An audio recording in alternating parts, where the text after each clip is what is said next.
Yeah, I know it kind of sounds like some people who may be listening, it may sound like we're un-American, like we're commies or something, but that's not true. Our government are commies. They're Bolsheviks. And you don't need to look any further than the Communist Manifesto. You don't need to look any further than the policies implemented the last 10 years, or the last 30 years, the last 100 years. And as I said, if it looks like a Zionist and it smells like a Zionist, it is a central banker. And central banks have caused every boom, every bust. They fund both sides of every war. And so we're not un-American. And I say God bless Americans.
fun. Okay, Herbie Barness, Joe Paterno, Arlen Specter.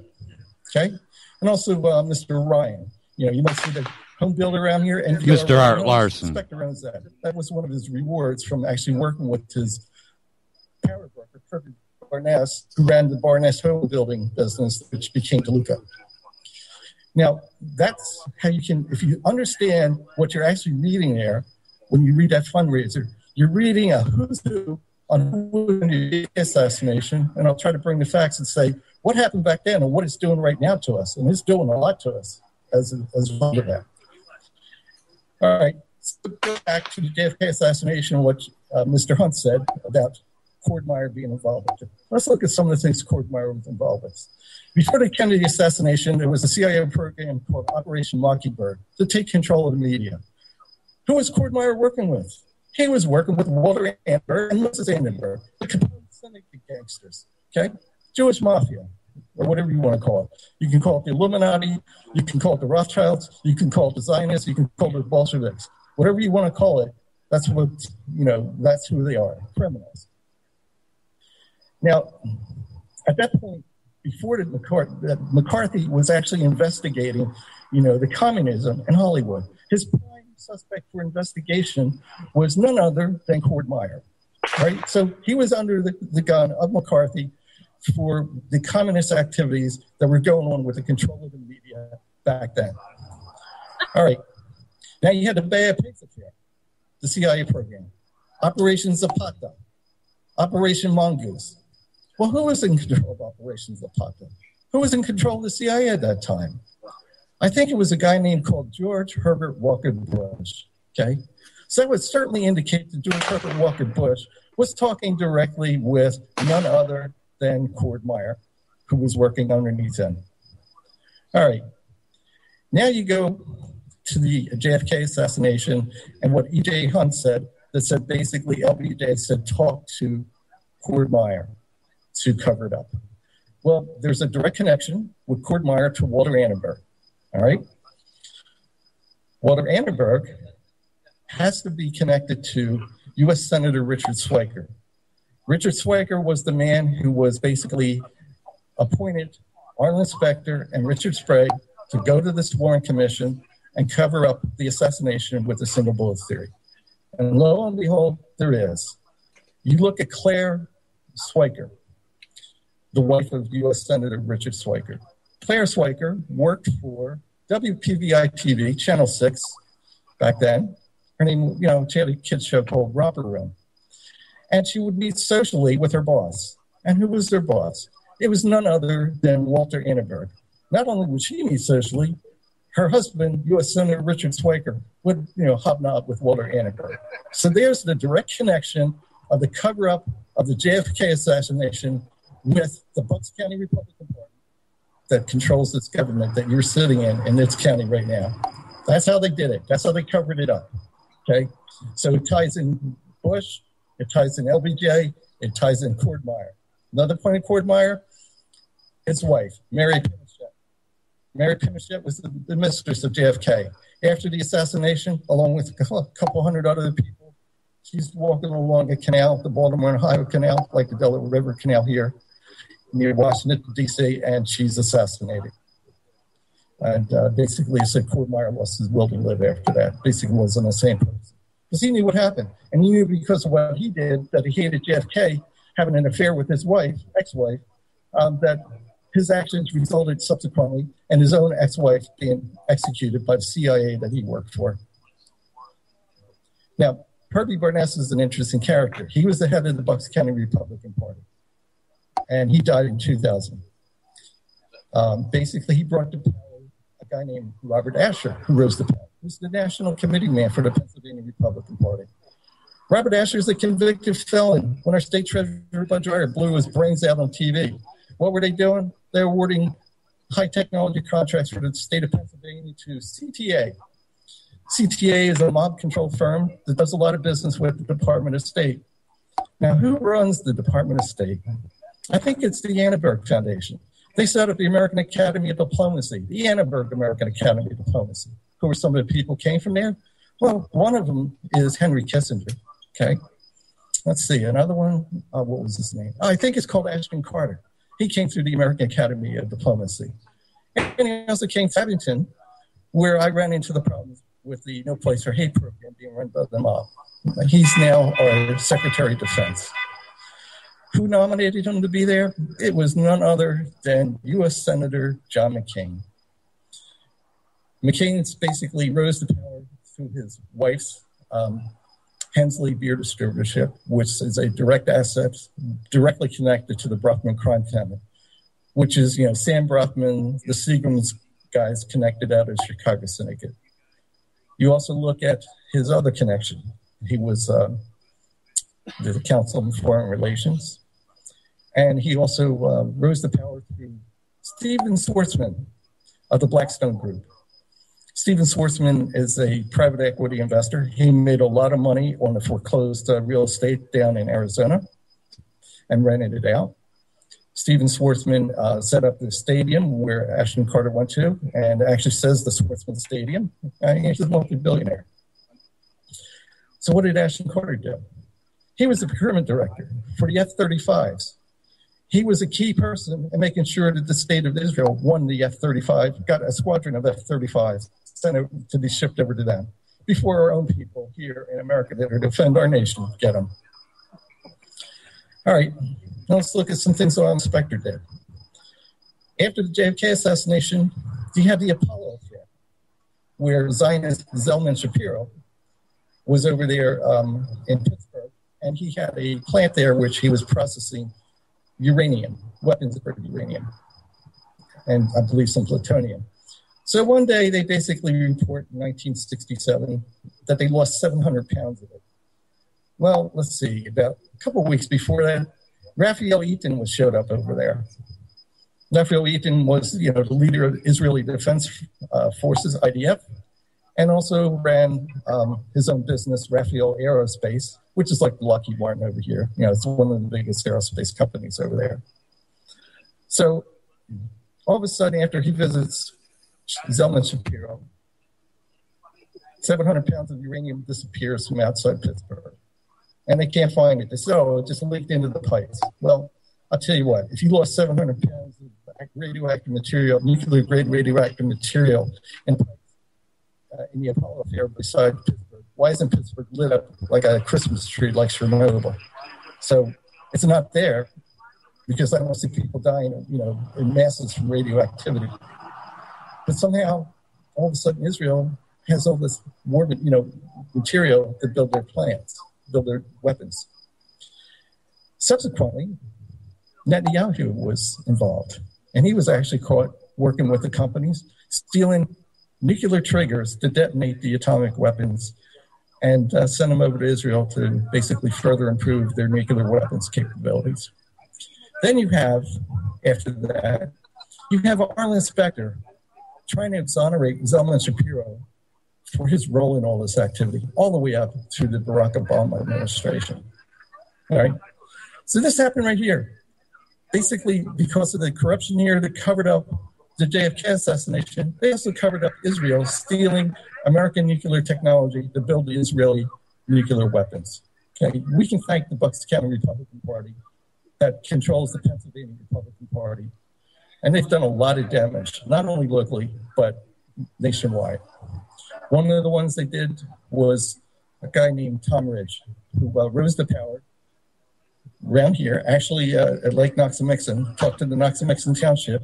Asher, the convicted felon, our state treasurer, Bud Dreier, blew his brains out on TV, was his power broker, and says, this is Tom Ridge. I want to be the next governor of Pennsylvania. All right. Well, Tom Ridge becomes then, after 9/11, becomes the head of the Department of Homeland Security. And he awards 25% of the entire budget of Homeland Security to Accenture, used to be called Arthur Anderson Consulting, directly involved with the Enron fraud, and simultaneously having $2 billion in lawsuits against them for fraud of their customer base.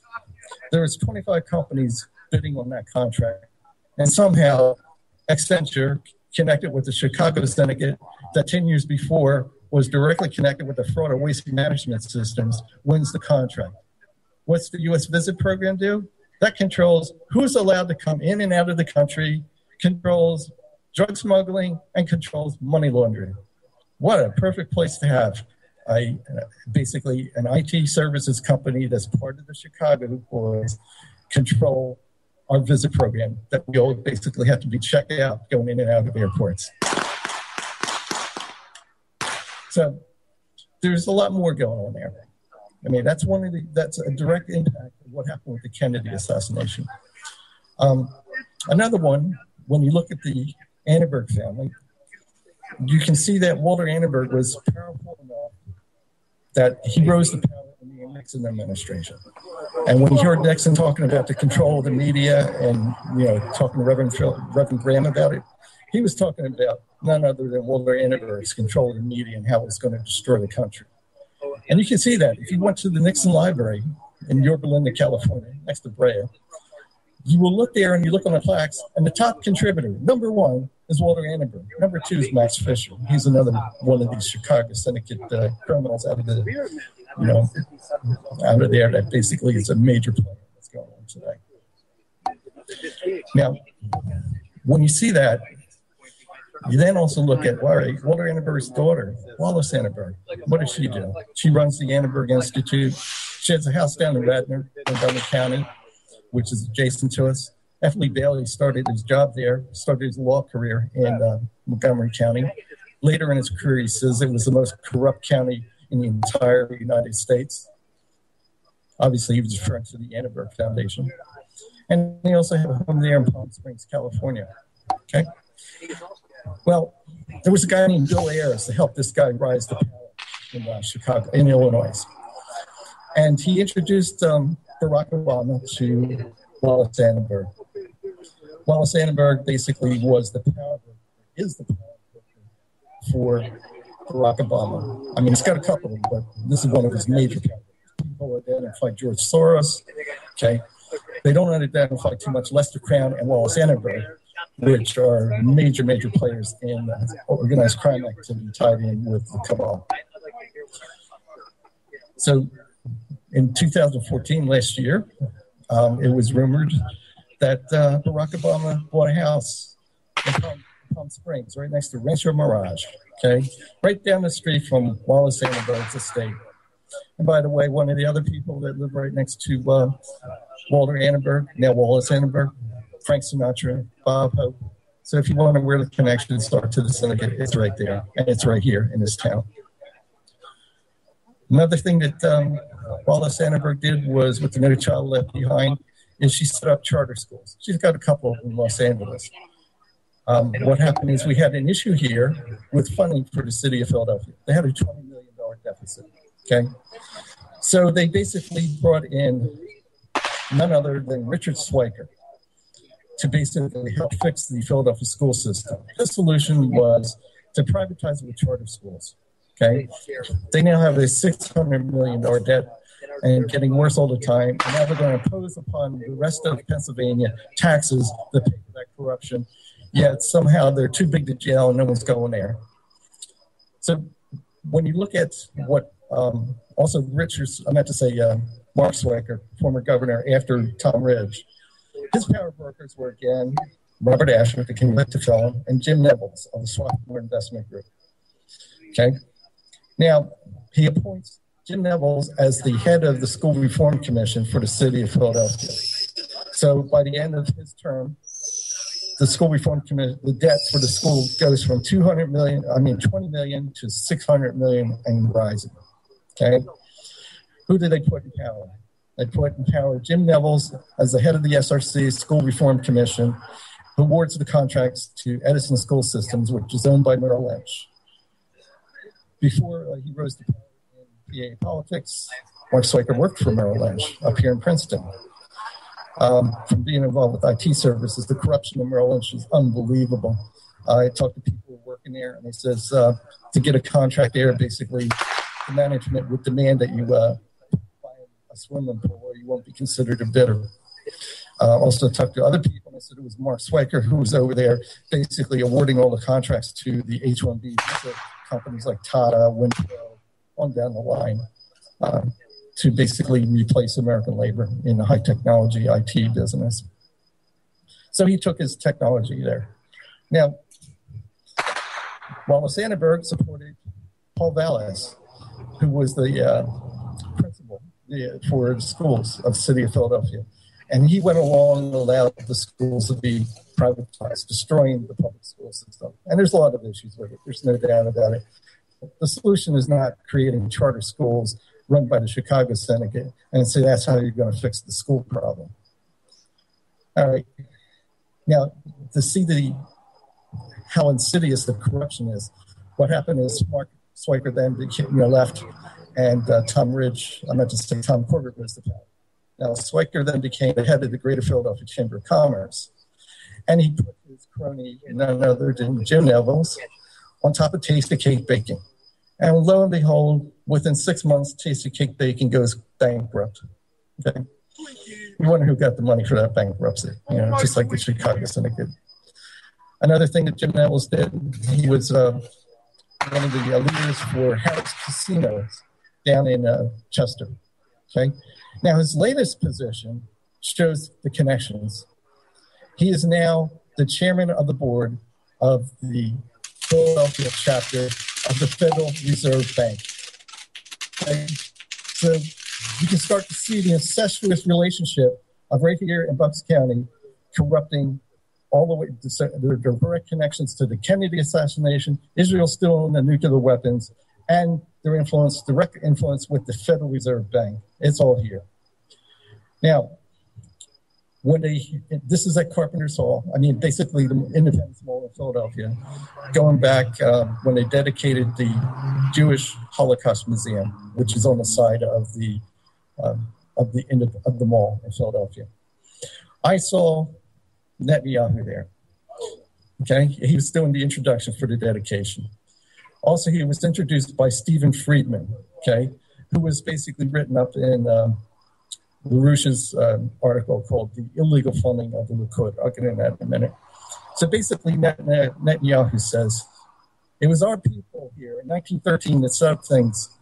Since we set up the Federal Reserve Bank, we set up the IRS. And we set up the NIABRIT, the Anti-Defamation League. And we did it here in Philadelphia. So who's this guy? He's talking about Jacob Schiff. Okay. All right. So Jacob Schiff, one of the Rothschild bankers, who's basically in, the city of London. He's one of the members of it.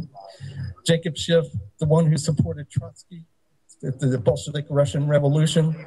The Jacob Schiff that basically ordered the communist Bolsheviks to kill and assassinate the Russian Tsar. The same Jacob Schiff that was basically supporting the assassination and the death of over 66 million people in Russia. Okay? So another person tied into him. He also was the founder of the Anti-Defamation League, the NIABRIT. That was set up after Frank Leo basically, raped and murdered one of his employees, Mary Fagan. And he got away with it, and they strung him up. He also set up the National Association for Colored People, NACCP. That was all done here, right here in Philadelphia. Now, what else did they do? Quite a bit. I mean, they're basically outsourcing of jobs is what they call the New World Order. They're basically trying to take control of all the economic assets of this country, and basically destroy small business in America and replace it, with, consolidations and mergers and acquisitions. That's really what we're seeing going on a daily basis. And that's where you guys come into play. You have an ability in your community to basically fight back and make it so hard for them that they can't do business in your community just by making the people aware. For instance, right here is an example. You will see Waste Management Systems, one of the big trash haulers, okay? Waste Management Systems actually is called Schultz Trash Hauling that was formed near Flourtown, Pennsylvania, Montgomery County. It's about 30 miles from here. And it was renamed subsequently as none other than Waste Management Systems, run by a guy named Robin Williams, not the actor. Waste Management Systems was directly involved with the biggest fraud on Wall Street before the Enron scandal. And it was the executive management of Arthur Anderson that was both the accounting side and the consulting side, which was renamed Accenture, that was involved with that fraud. Okay. Now, what's interesting is if you look at who the major investor is, Bill and Melinda Gates, 2% of all the revenue. Basically, they have a 2% ownership in waste management systems. They also own Republic Services, the big trash haulers around there. These are the two big ones here. Okay. And Melinda Gates, Bill Gates also gets, 1.5% ownership in that. So each time you pay for a trash hauler around here, you're paying for the mob run by the Chicago syndicate mob, directly connected to Mr. Bill Gates and Melinda Gates through their foundation there. That's one of the big holdings. The biggest holding is Berkshire Hathaway, okay, run by Warren Buffett. That's like almost a 7% share of the entire asset base of that company. And you see them all over the place here. Look at the sign here. Take Berkshire Hathaway, Prudential, Fox and Roach Real Estate. Okay, so anytime you want to buy real estate, if you see those guys there, you just see a Berkshire Hathaway, Prudential, Fox and Roach. Just keep on going. Basically let the people know I'd like to buy your house, but I'm not going to do business with these criminals. So you basically got as your realtors. Yeah, so that's a big way to really hurt them. If they're not able to control, your economic activities locally, you can put a big hurt on them. And it's one of the points that I have worked with and show that you can do it. Now, there's a lot more I could talk about. If you want some more, give me a hooray. If not, I'll let you guys wrap it up. It's up to you. All right, I'll keep on going.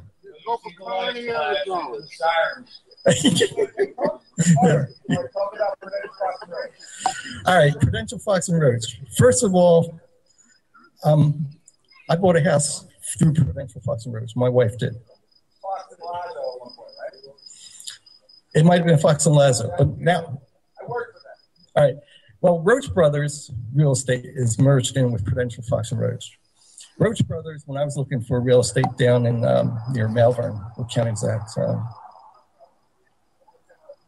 Chester County.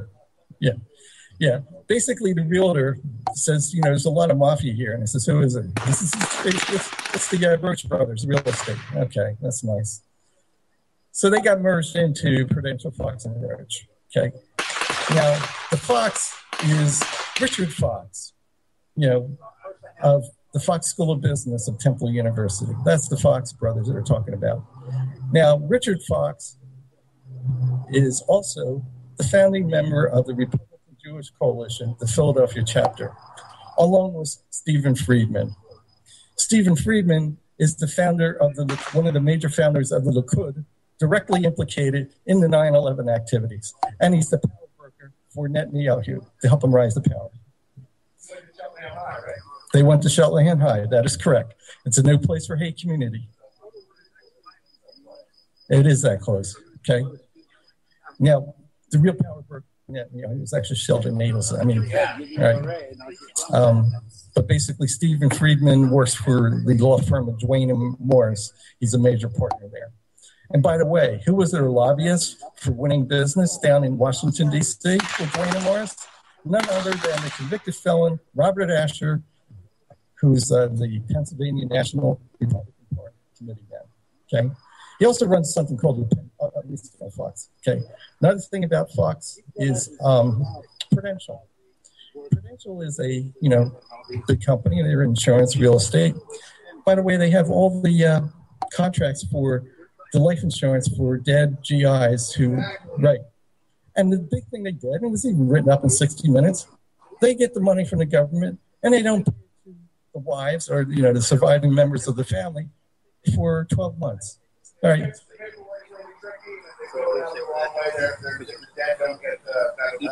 Correct. So I found out, I bought a house that was through Fox and Roach, and it was destroyed by termites. Okay. I found out that they were Jewish mafia, to say it politely. It cost me $400,000. I won in court. Okay, I got $100,000 back, so economically it was a loss. One of the judges in Montgomery County, the place where F.B. Bailey said he's one of the most corrupt counties in the U.S., ruled that the realtors can lie. They can say anything they want to induce you to basically buy the product, buy the real estate, and we won't prosecute them. So no matter what they say, it's, you know, the word is absolutely worthless. And it's okay for them to lie. They actually had documents, both realtors, the buyer and the seller realtor, had the documentation from the owner that there was termite damage and refused to provide it to us. Okay. So, you know, learned a hard lesson about that. You know, took 40, yeah. Yeah, Warren Buffett, which is owned by, which is a 7% ownership by Bill and Melinda Gates Foundation. Okay. Right.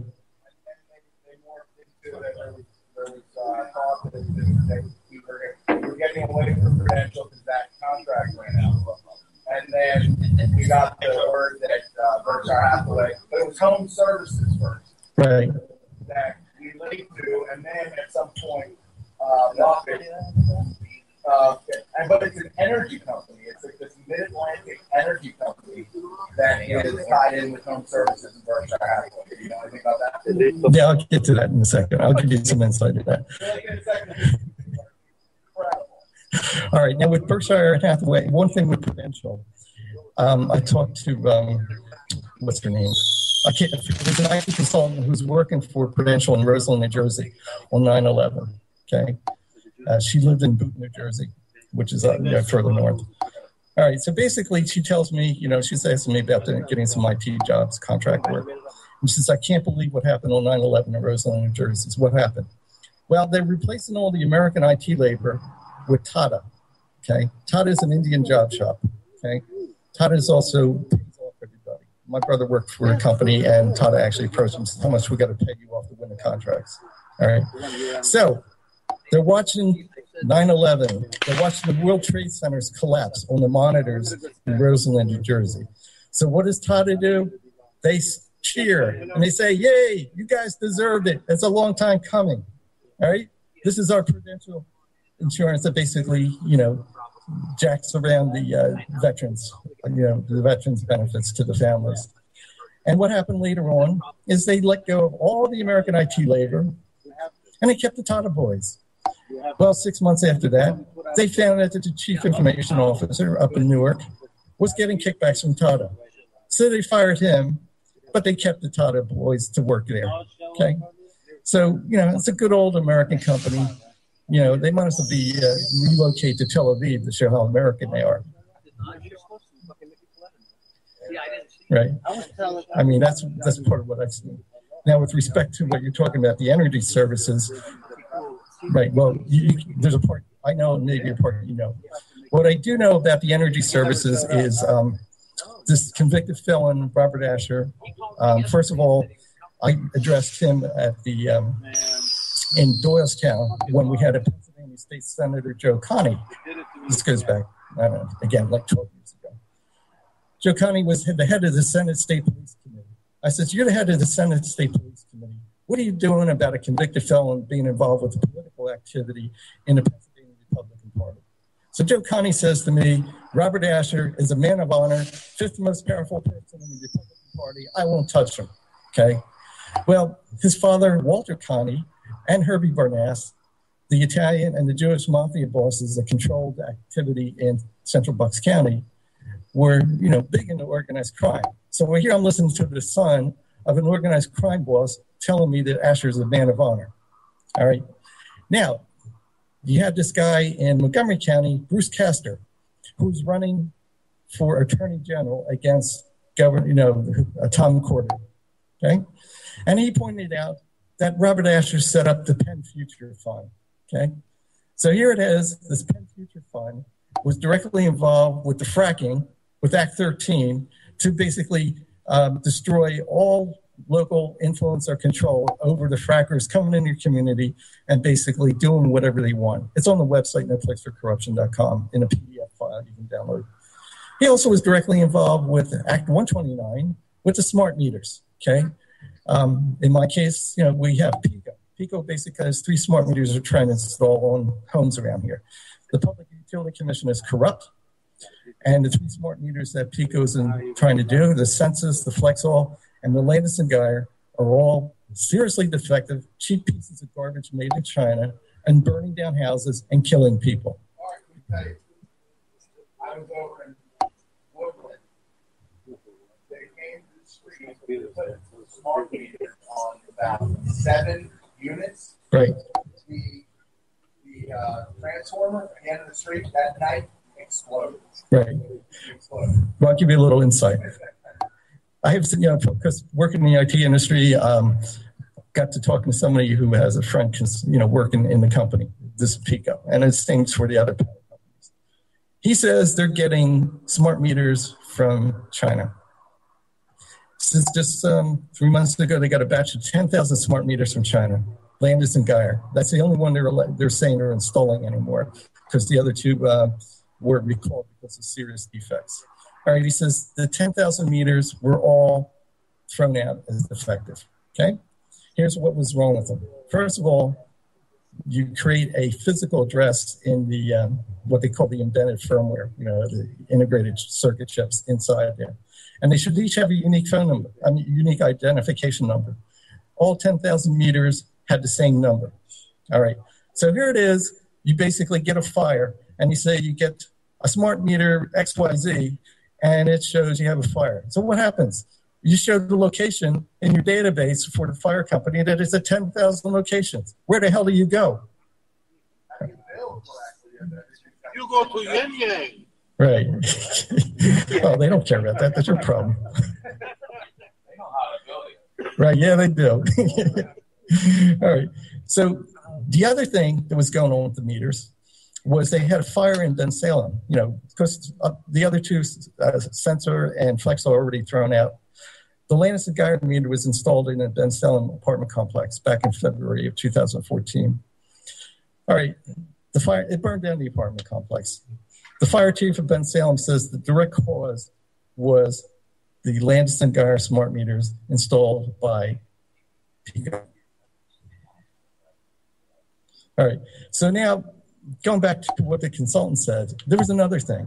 These smart meters have a temperature sensor, which is basically a metal strip. On the front of it, where you have the dials and all that, and another one on the back, which goes up against your house. All right, well, the temperature sensor on the front works perfect. The temperature sensor in the back, there's no software checking anything. So it could melt down, burn down your house, and nothing will register. It won't go to the fire company, anything. You'll just basically have your house.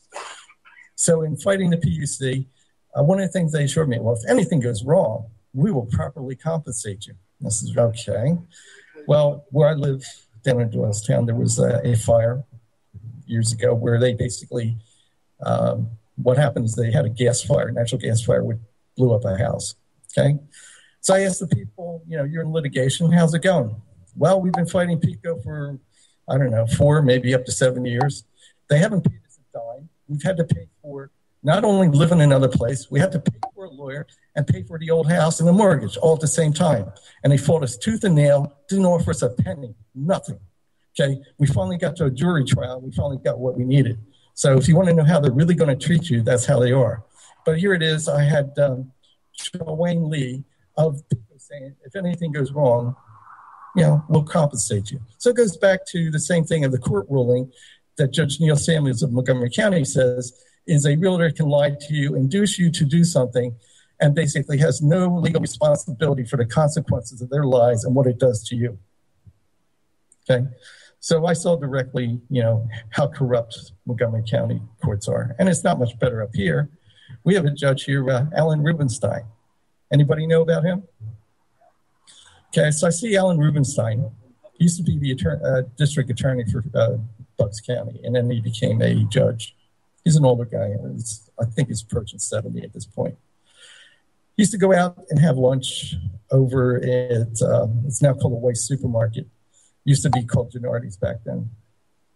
So Rubenstein, I see him over there. I said, Alan, are you related to Jack Rubenstein? Hems and Halls.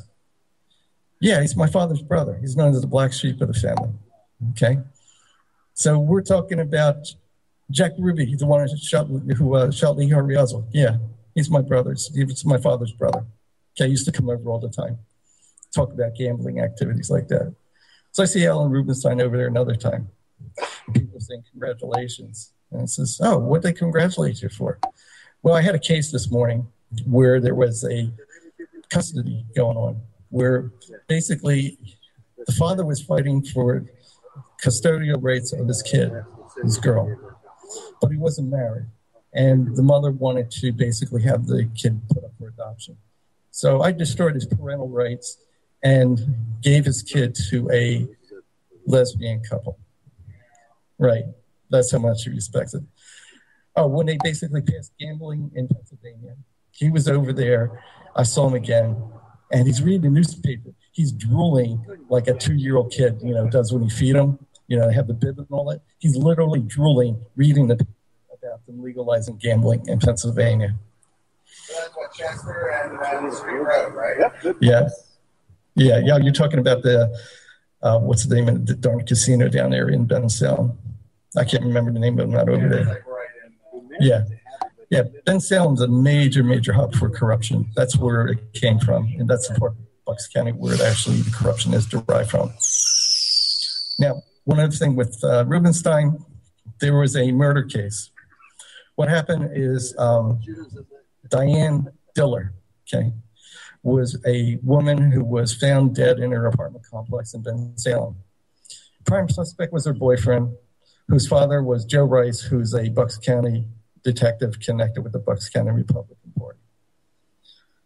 So what happens is the DA at that time, Diane Gibbons, who's now a lawyer, rules that, they did an autopsy and they said basically we found some marijuana in her, but the cause of death was blunt force trauma. Her head was bashed in, in her bathroom, So she rules it as an accident, And the word on the street was that it was Alan Rubenstein who was working with Joe Rice and the attorney general, the Bucks County district attorney, to cover up a murder. And they're both judges now. So, just to give you an idea what's going on here. There's, now with respect to Bensalem, going back around the early 80s, there was a case where a guy named Billy Hogan, a drug dealer, got caught. And one of my relatives goes with him to the criminal lawyer, to talk about the case. The criminal lawyer was Joe Peruto Sr., Charles Peruto Sr., not Joe Peruto. And the dialogue goes like this. Good day, Mr. Hogan. Oh, I see you got caught dealing drugs in Bensalem. It's a good thing you did it there. You're protected by our inspector. So here's a damn U.S. senator actually protecting drug smuggling. Bensalem has a reputation for being a major drug smuggling hub all the way back to the 60s. Back in the 60s, they caught Joe Tornado and what was the other guy's name? Paul Greco. Paul Greco's the brother of Rosemary Greco, who was tied in with Rendel's administration, also ran Core State Banks as the president. Was he like a dead girl in his bed? That's his son. That's his son, okay. Right. Yeah, the same family, but that's his son. That happened to hold on. I heard that was probably the last years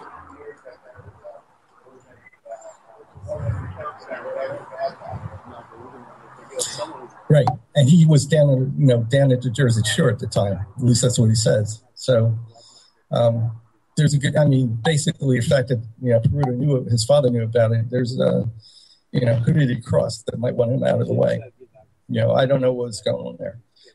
Yes, apparently it was a girlfriend who was found dead in his bathroom, and they were saying they were breaking up, and that's the way she decided to go out. But who knows? I don't know. I wasn't there.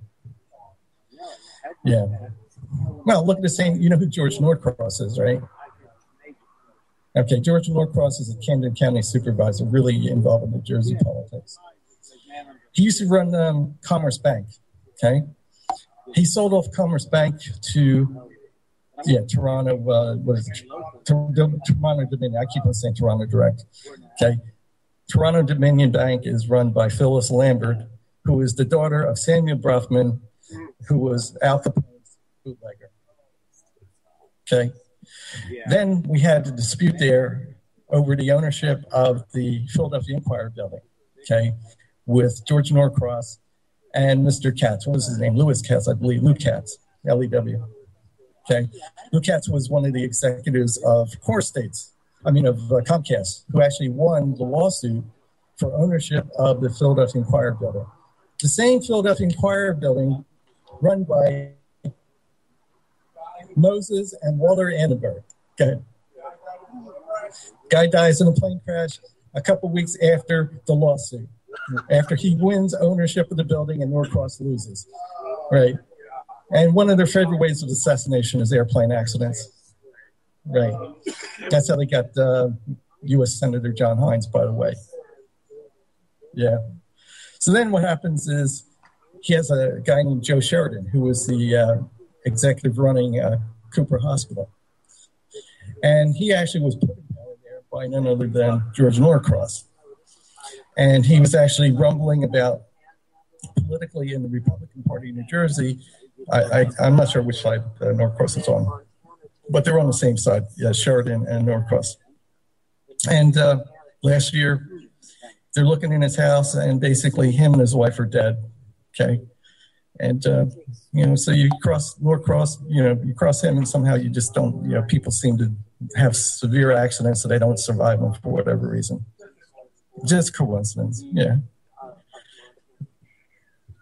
Now, it's unbelievable what, when you actually look at this stuff, what's going on around here. Okay.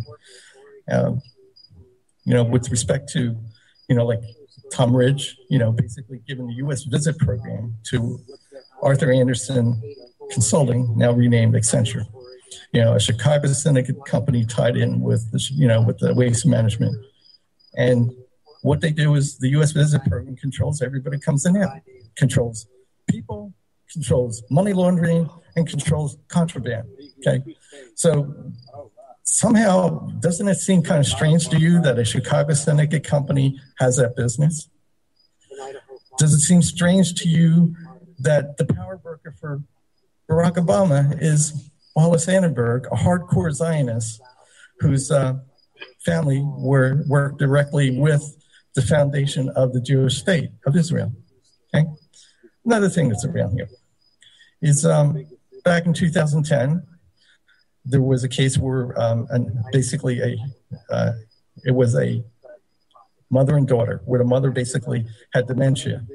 And her daughter, Sandra Lombardo, asked the lawyer to get her some help. And says, my mom's kind of famous. And says, who is she? Anna Citron. Well, who's Anna Citron? They researched it after working with them a couple months. Anna Citron is the first wife of Meyer Lansky that when they set up the National Crime Syndicate in Atlantic City, and the cover story where Capone, Luciano, and all those criminals met, the cover story was to celebrate her honeymoon. So she was there when they set up the crime syndicate. And she was put in a nursing home right next to Council Rock High School in Richboro, Pennsylvania. I don't know if she's alive at this point. Because, with dementia, she may or may not be alive this far along. And that was her daughter, Sandra Lombardo Lansky. That I don't know.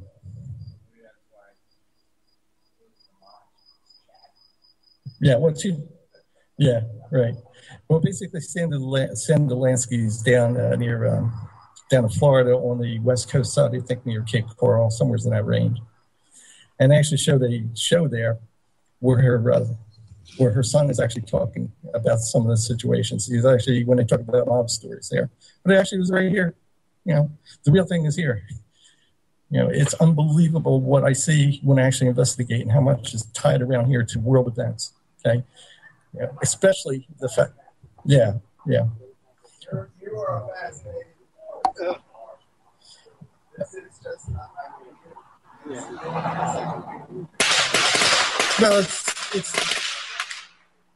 Well, basically, what I'm doing here is you gather the facts. By disinformation they wage war. By information, I shall wage war against them, and that's how I take them out. You pushed yourself and moved yourself to just absorb. Right. Well, I'll give you an example. Once upon a time in America, there was this little company called Vivendi. Vivendi had two parts of it. One, it had the entertainment business, Universal Studios, and the other one was a utility company trying to take over the water system in the city of Philadelphia. Well, somehow they didn't get to take over the city of Philadelphia's water system. And then somehow, basically, you saw Charles Messmer and Edgar Bruffman Jr. being convicted of felonies and fraud. And somehow then we basically read in the papers that Edgar Bruffman Jr. loses up to $5 billion over his folly with Vivendi, okay?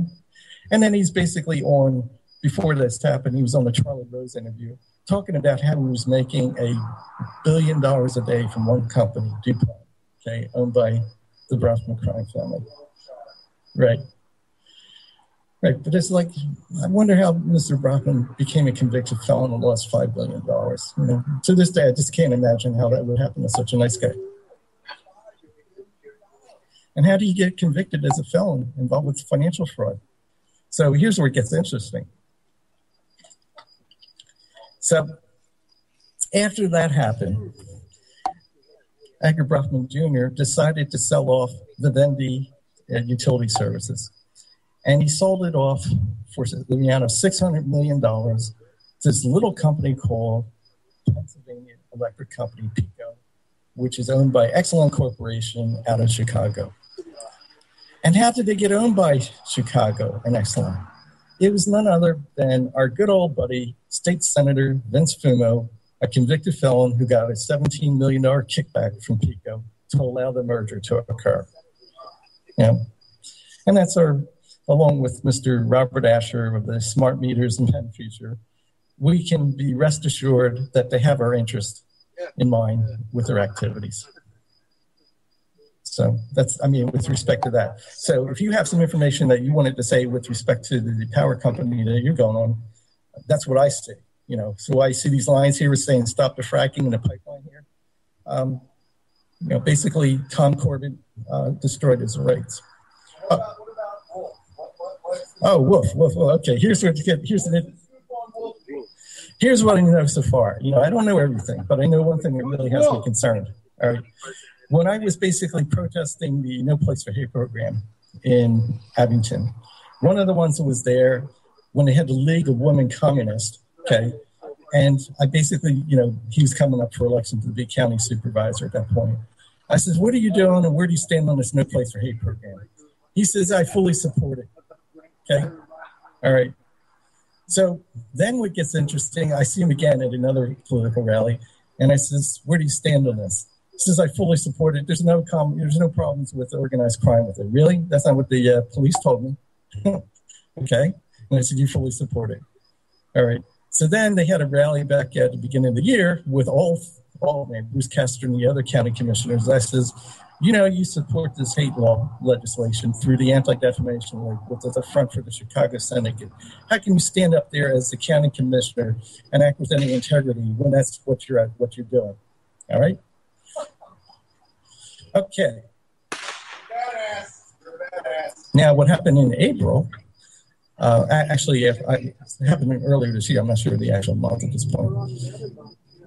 Tom Wolf appoints Josh Shapiro as the head of the Pennsylvania Crime Commission, the chairman, whose charter it is to prosecute organized crime.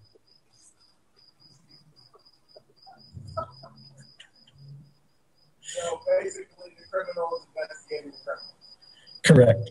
Right. So they're too big to jail. You know, that's why Mark Swicker is not being prosecuted. That's why Wallace Annenberg is not being prosecuted. And Tom Corbett. Oh, one of the things I forgot to mention there when I was talking about the Bowman Hill activity, you know, the fundraiser. Who was there? One other person was there, Joe Paterno. Okay. Now, we had this little scandal at Penn State University with Joe Paterno and Jerry Sandusky. All right.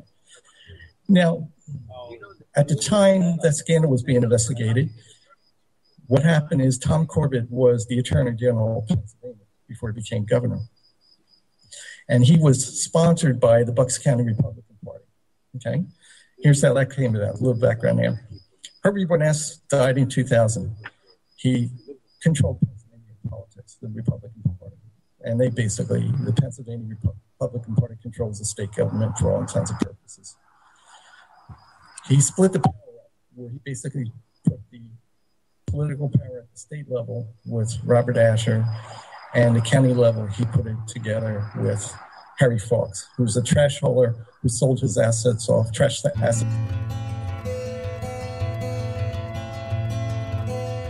People. We're good people. We're God-fearing people. We're being led by leaders who are godly, who are lawless.